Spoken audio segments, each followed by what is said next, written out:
So I'm going to be talking about the Haitian Revolution. So it took place in Saint Domingue, which was a French colony. 90% of Saint Domingue's population was made up by slaves. So more than 40,000 slaves were imported to Saint Domingue every year, most being African-born. By 1700, the colony was producing 40% of Europe's sugar and 60% of its coffee. So this obviously required a lot of labor, and this is why they had plantations, because they need to be able to produce all this. So on the plantations, there were often more than 200 slaves, most field workers being women. On the social scale, there were 4 groups. This caused bad consequences for the revolution. At the top of the social scale were the Grands Blancs, which translates to rich whites. They owned the plantations and the slaves. Next were the free people of color. They were often very wealthy, and they were children of slaves and Frenchmen.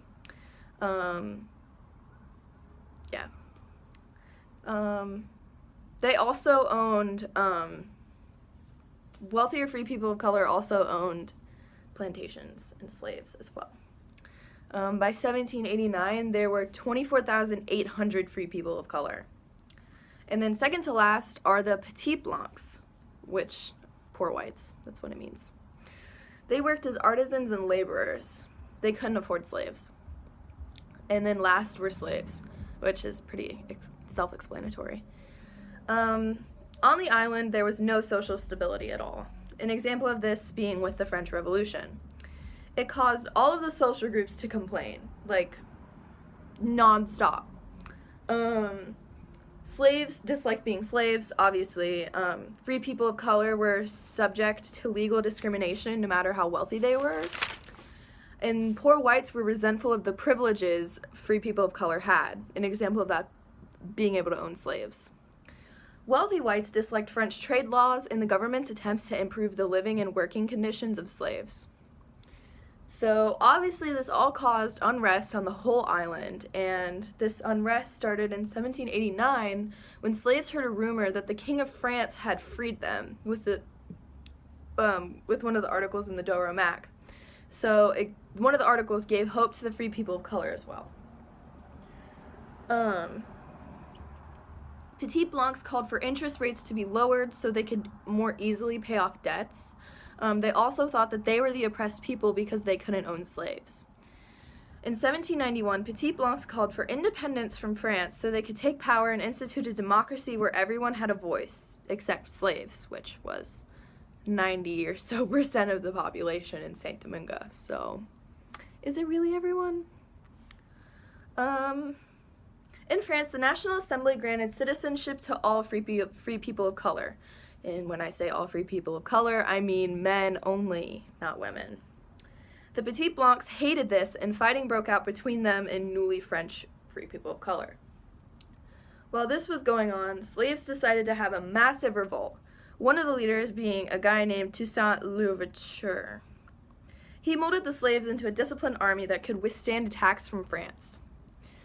So in 1793, Britain invaded Saint Domingue because it was at war with France, and at this point, France is at war with Britain, Spain, and the slaves in Saint Domingue, so it realizes that it's like overpowered and it can't fight all these groups, and it decides to free the slaves to at least eliminate one enemy.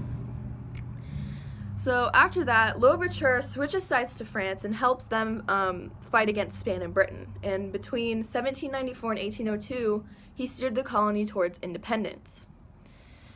So back to the slaves.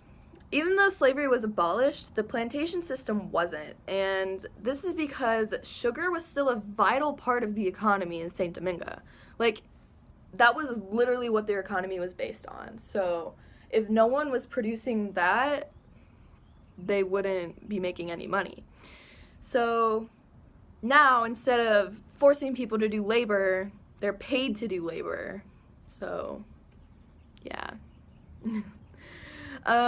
With Napoleon Bonaparte as the new ruler of France, Saint Domingue was still technically a part of France. And Napoleon wanted an empire, and to do that he needed money. So he tried to reintroduce slavery with one of the richest colonies of France, Saint Domingue.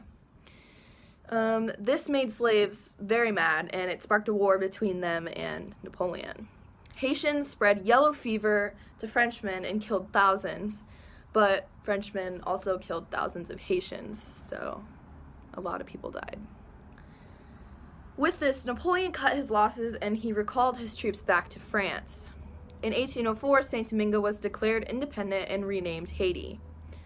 The Haitian Declaration of Independence was a rejection to France and, to a certain degree, European racism and colonialism.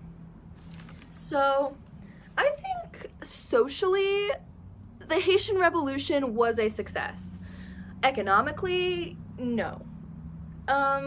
This is because socially they did achieve what they wanted. Slaves wanted independence, and wanted freedom and independence from France, and they got that. But economically, I think it was not successful because in modern times they're a very poor country and they have huge problems with poverty. So, in comparing this to the French Revolution, yeah, like they're similar in that they were kind of successful, like in a certain way, but yeah.